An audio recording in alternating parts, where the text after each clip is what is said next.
I wanted to first begin by congratulating you and commending you and your government on the remarkable economic turnaround that Sri Lanka has achieved in recent years, in particular with the macroeconomic stabilization. It's quite notable that growth in Sri Lanka came out at 5.1% in the first quarter of 2026 on the back of 2 consecutive years of hitting 5% growth. So the economic recovery has been strong. We also note that tax revenues have doubled to over 15% in 2026, the highest level in more than 2 decades. In many IMF programs, increasing the tax to GDP revenue is one of the most difficult and elusive tasks, and it's quite commendable that Sri Lanka has achieved that. In addition, inflation has been within target since mid-2023. I think this is very welcome. All signs of macroeconomic stabilizations.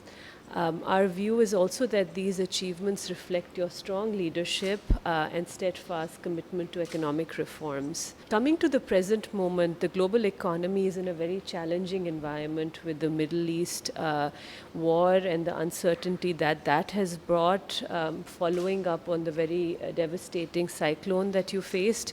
So it's a time of repeated shocks. Against this background, your government's measured response to the energy price crisis was appropriate, and I think it demonstrated adherence to good economic policies, using your very hard-earned buffers prudently and cautiously. These are very welcome developments, and I think given that the global environment is one where we are facing one shock after the other, it's important to stay the course and sustain the economic reform momentum to strengthen buffers and resilience of the economy. Let me start out by thanking you and your staff for the very good engagement and productive discussions we had this week. So my team and I are here for our staff visit to take stock of recent economic developments and the implementation of your extended fund facility program with the IMF.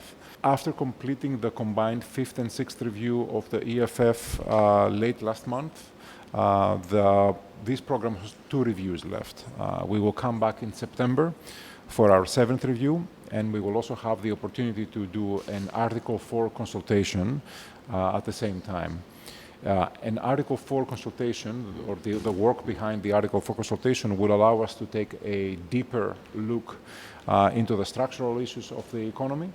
And we will present to you some analytical work on how to unlock stronger growth, attract foreign investment, and strengthen social safety nets, among other topics.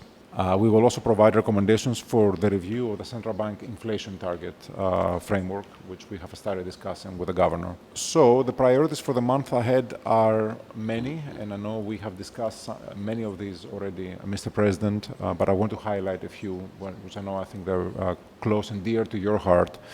Obviously, we're very pleased to see some good signs of stabilization in recent weeks following the Middle East war.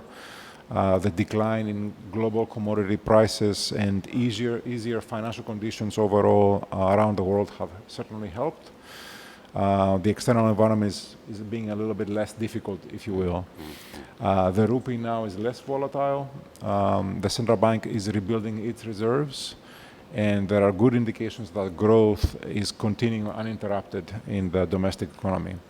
The support you provided in early April with the 100 billion rupee relief package was measured and was timely and helped cushion some of the blows from the external shocks. Mr. President, with respect to the EFF, I want to say at the previous board meeting of the IMF, we had characterized program performance as generally strong, giving acknowledgement to the significant achievements that you have accomplished.